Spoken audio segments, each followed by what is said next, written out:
Hallelujah, praise the Lord. जय मसीह की। आप सबको शांति मिले, मुझे भी मिले। आज हम जिस वचन पर मनन करने वाले हैं वह है अय्यूब 36 का 7। आइए हम पहले वचन को पढ़ते हैं। वचन क्या कहता है? वह धर्मियों से अपनी आंखें नहीं फेरता, वरन उनको राजाओं के संग सदा के लिए सिंहासन पर बैठाता है और वह ऊंचे पद को प्राप्त करते हैं। हालेलुया, प्रेज द लॉर्ड, आमीन। हालेलुया। कैसे हैं आप सब लोग? ठीक हो? चलिए आज अब हम इस वचन की आगे बढ़ते हैं। इस वचन में तो बाइबल क्या कहती है कि वह धर्मियों से अपनी आंखें नहीं फेरता, मतलब धर्मियों की प्रार्थनाओं की ओर उसके कान सदा लगे रहते हैं। हालेलुया। और वह उनको ऊंचे सिंहासन पर बिठाता है।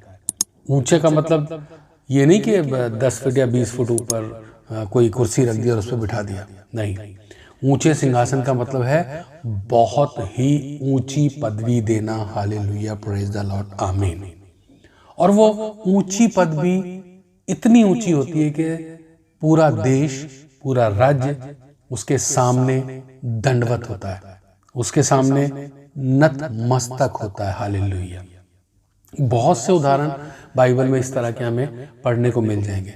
अय्यूब के अंदर भी ये उदाहरण है कि अय्यूब भी धर्मी था, बहुत अमीर था, लेकिन परमेश्वर ने उसकी परीक्षा की और लास्ट में जब वो परीक्षा में पास हो गया तब परमेश्वर ने उससे जितना लिया था उससे दुगना दे दिया उसको।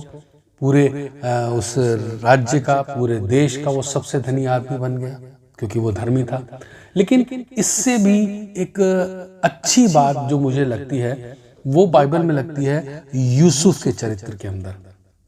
जो यूसुफ का चरित्र है उसको जब हम पढ़ते हैं उत्पत्ति के अंदर, उत्पत्ति 37 का 3 में अगर हम पढ़ते हैं तो इज़राइल अपने सब पुत्रों से बढ़कर यूसुफ से प्रेम रखता था क्योंकि वह उसके बुढ़ापे का पुत्र था। हालेलुया, प्रेज द लॉर्ड, आमीन। दोस्तों, इंसान या तो अपनी पहली औलाद से बहुत ज्यादा प्रेम करता है या अपनी लास्ट वाली औलाद से। बीच के पुत्रों से, पुत्रियों से माँ बाप प्रेम करते हैं, लेकिन इतना नहीं करते जितना अंतिम और पहले से करते हैं। यहाँ पर भी ऐसा ही है, लेकिन वो सबसे ज्यादा यूसुफ से प्रेम करता था क्योंकि यूसुफ उसकी बुढ़ापे की औलाद थी और वह उसके लिए रंग बिरंगे कपड़े सिलवाया करता था, जिसको पहनकर यूसुफ मस्त एकदम घूमता था और भेड़ बकरियां वगैरह चराता था। बाइबल बताती है वो, उसका वर्णन जब हम पढ़ते हैं तो वो 17 साल का था। कितने साल का था? 17 साल का। और 17 साल का लड़का पूरी तरह से देखने में भी खूबसूरत था, जवान था और हष्ट पुष्ट था, भेड़ बकरियों को चराता था और सबसे बड़ी बात इज़राइल उससे बहुत ज्यादा प्रेम करता था। तो यहां तक तो बात समझ में आती है कि चलो बाप है, प्रेम करता है, बहुत अच्छी बात है। लेकिन वो एक ऐसे स्थान पर जाके बैठा जो स्थान शायद उसने कभी सपने में भी नहीं सोचा होगा। सही बात है ना? हालेलुया, आमीन। तो जब उसने सपने में भी नहीं सोचा होगा, लेकिन परमेश्वर की जो योजना थी वो उसके लिए बचपन से ही शुरू हो गई थी, क्योंकि वो भी परमेश्वर की नजर में धर्मी था, उसके सब काम सफल होते थे। एक बार क्या हुआ, उसने एक सपना देखा। सपने अक्सर सबको आते हैं, हमें भी आते हैं, आपको भी आते हैं, पड़ोसियों को भी आते हैं, या जितने लोग बैठे हैं सबको सपने आते हैं। तो सपने में उसने क्या देखा? उत्पत्ति 37 का हम पढ़ेंगे 7। क्या कहता है वो? हम लोग खेत में पूले बांध रहे थे और क्या देखता हूं, मेरा पूला उठकर सीधा खड़ा हो गया। आमीन। और तुम्हारे पूलों ने मेरे पुलों को चारों ओर से घेर लिया और दंडवत किया। हालेलुया, प्रेज द लॉर्ड, आमीन। अब दोस्तों ये देखो, पूला क्या होता है? जब खेत में कटाई होती है, कटाई करके जब अनाज को बांधा जाता है, बांधने के बाद लिटा के रख दिया जाता है, तब उसने क्या देखा कि उसके भाइयों ने जितने अनाज के गट्ठर बांध के रखे थे वो सब के सब लेटे हुए थे, क्योंकि वो लंबा होता है, लेटा रहता है। लेकिन उसका जो उसने जो बांध के गट्ठर रखा था वो सीधा का सीधा खड़ा हो गया। हालेलुया। और जितने पूले थे वो सारे उनके भाइयों के जो थे, उन्होंने चारों ओर से उसको घेर लिया। उसने एक सपन और भी देखा, जो हम उत्पत्ति 37 का 9 में पढ़ते हैं। वो क्या कहता है अपने परिवार से? सुनो, मैंने एक और सपन देखा है कि सूर्य और चंद्रमा और 11 तारे मुझे दंडवत कर रहे हैं। हालेलुया, प्रेज द लॉर्ड, आमीन। अब ये दो स्वप्न जो उसने देखे, बहुत ही सुंदर स्वप्न थे। ये स्वप्न उसको राजा दर्शाते थे। अच्छा, आपको मैं एक बात और बताऊं, ये सब जितने भाई थे, ये सब के सब दर्शनों का, सपनों का अर्थ भी जानते थे। क्यों? क्योंकि जब ये दोनों स्वप्न इसने अपने भाइयों को और अपने पिता को बताए, तो उन्होंने डांट से बोला, तू क्या हम पे प्रभुता करेगा? हम क्या तेरे नीचे रहेंगे? तू क्या हम पे राज्य करेगा? इसका मतलब यह है कि वो लोग सपनों का अर्थ भी जानते थे। हालेलुया। और जो इज़राइल था, उसने ये बात अपने मन में रख ली कि मेरे बेटे को ये स्वप्न आया है। जब सारे के सारे भेड़ बकरियां चरा रहे थे, तब इज़राइल ने अपने और बेटों के लिए खाना लेके भेजा कि जा भाई यूसुफ, उनको खाना दे और अपने भेड़ बकरियों की और अपने भाइयों की खोज खबर लेकर आ जा। तो वो बेचारा खाना लेके गया, लेकिन उन सब भाइयों ने उसको क्या किया? सोचा कि आज इसको मार देते हैं और मार के कह देंगे अपने बाप से कि इसको कोई जंगली जानवर खा गया। लेकिन परमेश्वर उसके साथ था। उन्होंने उसको फिर मारा नहीं, उसको एक खड्डे में डाल दिया। जब खड्डे में डाल दिया तो वो बेचारा अकेला अंधकार में पड़ा था। इतनी देर में वहां से एक काफिला आ रहा था। जैसे पुराने ज़माने में रेलगाड़ी तो होती नहीं थी, हवाई जहाज तो होते नहीं थे कि लोग फट से बैठे और निकल जाए, इकट्ठे होके जाते थे काफिला बना के। तो वहां से एक काफिला आ रहा था, तो उस काफिले में उन्होंने यूसुफ को, अपने भाई को खड्डे से निकालकर बेच लिया। जब बेच लिया तो वो क्या हो गया? दास हो गया। हालेलुया। क्योंकि जो भी चीज बेची जाती है और जो उसको खरीदता है वो उसका स्वामी हो जाता है। हालेलुया।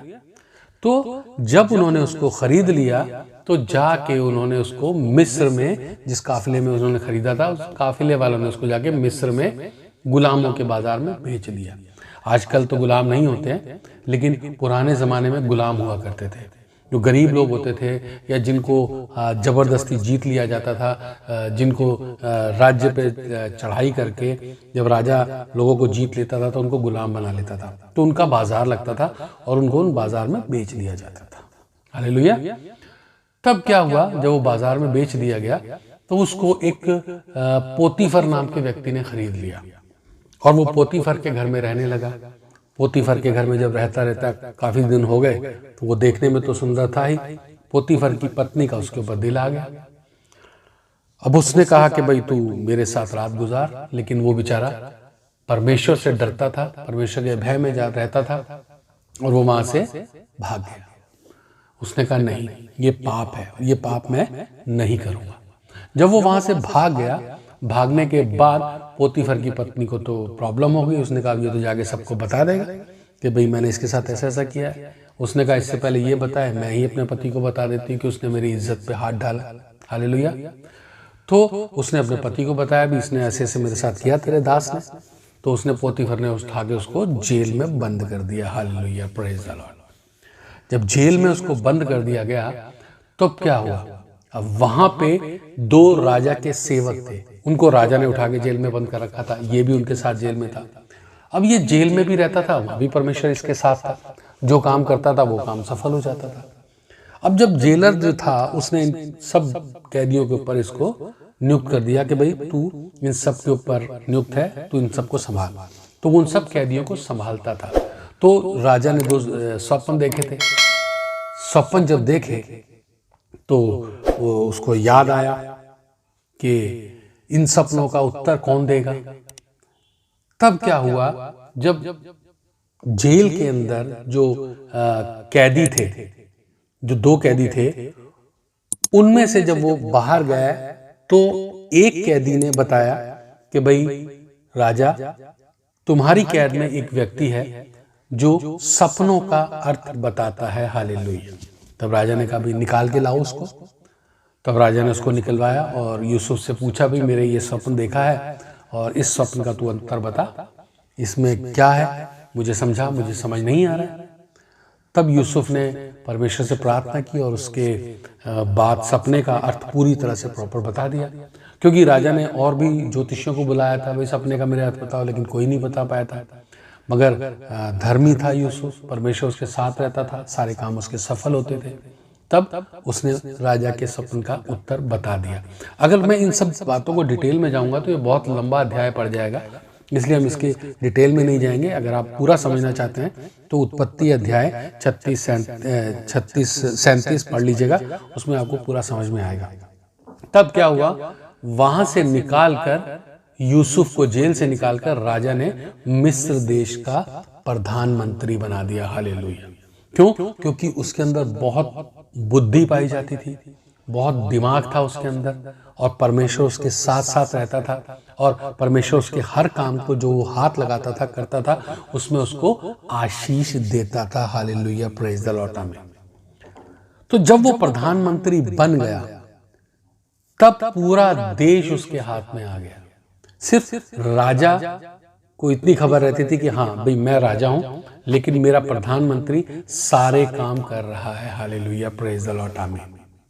तो बाइबल जो हमें बताती है वो हमें ये सिखाना चाहती है कि जो धर्मी है, जो परमेश्वर के भय में चलता है, वो चाहे जेल में पड़ा हो, वो चाहे खाई में गिरा हो, वो चाहे दुख के दलदल में फंसा हो, वो चाहे बीमारी में पड़ा हो, वो चाहे पीड़ाओं में पड़ा हो, लेकिन परमेश्वर उसको वहां से निकालता है, और जो स्थान परमेश्वर ने उसके लिए नियुक्त किया है उस स्थान पर उसको वो पहुंचाता है, और सारी दुनिया देखती है कि ये व्यक्ति तो क्या था और आज क्या बन गया। हालेलुया, प्रेज द लॉर्ड, आमीन। जिस प्रकार यूसुफ एक दास था और दास के बाद प्रधानमंत्री बन गया। कितना बड़ा बात है कि एक नौकर प्रधानमंत्री बन जाए। समझ आ रही है आपको? हाँ, तो मैं ये बात इसलिए आपको समझा रहा हूं कि परमेश्वर धर्मी की ओर आंखें लगाए रहता है। हमें भी धर्मी बनने की कोशिश करनी चाहिए। अगर हम परमेश्वर के भय में नहीं चलते हैं, अगर हम परमेश्वर के भय को तुच्छ जानते हैं और अपनी मनमानी करते हैं और जो मन में आता है वही करते रहते हैं, तो परमेश्वर हमारी ओर ध्यान नहीं देता। Hallelujah, praise the Lord. लेकिन जब हम धर्मी बन जाते हैं तब परमेश्वर हमारी ओर ध्यान देता है और हमें उस स्थान पर पहुंचाता है जो स्थान उसने हमारे लिए नियुक्त किया होता है। हालेलुया। मुझे आशा है कि आप लोगों को ये छोटी सी उदाहरण के तौर पर जो बात बताई गई वो आपको समझ आई होगी, और आप अपने आप को जांच लेंगे। मैं भी अपने आप को जांचूंगा। अगर हमारे अंदर किसी में भी कोई कमी है, अगर हम धर्मी नहीं हैं, तो हम कोशिश करेंगे कि हम परमेश्वर के भय में चलने पाएं, हम उसके धर्म राज्य की खोज करें और हम धर्मी बने, ताकि परमेश्वर हमें भी उठाकर जिस कूड़े में हम पड़े हैं वहाँ से उठाकर हमें एक ऊंचे स्थान पर पहुंच जाए। हालेलुया, प्रेज द लॉर्ड, आमीन। अगर आप लोगों को ये सब समझ आया है तो इसके लिए बहुत बहुत धन्यवाद। परमेश्वर से प्रार्थना कीजिए कि वो आप सबको धर्मी बनाए, मुझे भी धर्मी बनाए। आइए अब हम प्रार्थना करते हैं। हालेलुया, महान समर्थी परमेश्वर, धन्यवाद देता हूँ सुंदर दिन के लिए, सुंदर समय के लिए, आज के जीवन के लिए। परमेश्वर जो आज आपने दिया इसके लिए बहुत बहुत धन्यवाद। अपने आप को यीशु के लहू में कवर करता हूँ मेरे पिता। जहाँ जहाँ तक मेरी आवाज़ जाती है प्रभु, जो जो ये सुनता है, जो जो ये देखता है परमेश्वर, वो सब आशीष पाने पाए प्रभु। सब के सब तेरे भय में चलने वाले लोग बने मेरे पिता। मैं अपने आप को, अपनी पत्नी को, अपनी तीनों बेटियों को, अपने दामाद को भी तेरे हाथ में समर्पण करता हूँ मेरे पिता। हम भी तेरे भय में चलने पाएं प्रभु, और हम भी धर्मी बन जाएं प्रभु, ताकि तू हमारा भी ध्यान रखे परमेश्वर। प्रभु, इस वचन के द्वारा हमने जो आशीष पाई प्रभु, वो और लोग भी पाने पाए मेरे पिता। ये वचन जहाँ जहाँ जाए प्रभु, वहाँ वहाँ काम करे, और जो लोग प्रभु धर्मी नहीं है, जो रास्ते से भटक गए हैं परमेश्वर, वो रास्ते पे आने पाएं और यीशु मसीह के पीछे चलें, ताकि स्वर्ग राज्य में जा सके, ताकि उनका आत्मा, जीवन, प्राण संभला रहे, और वो उस स्थान पर नियुक्त किए जा सके जिस स्थान के लिए तूने उनको बनाया है मेरे पिता। हम सबको आशीष देना मेरे पिता, सुनने वालों को आशीष देना। मैंने इसे बोला प्रभु, मुझे भी आशीष देना, मेरी पत्नी को, मेरी तीनों बेटियों को, मेरे दामाद को भी आशीष देना मेरे पिता। हम सब आशीषित रहें प्रभु, और इसी तरह तेरा कार्य करते रहें, यीशु मसीह के सामर्थी नाम से, आमीन।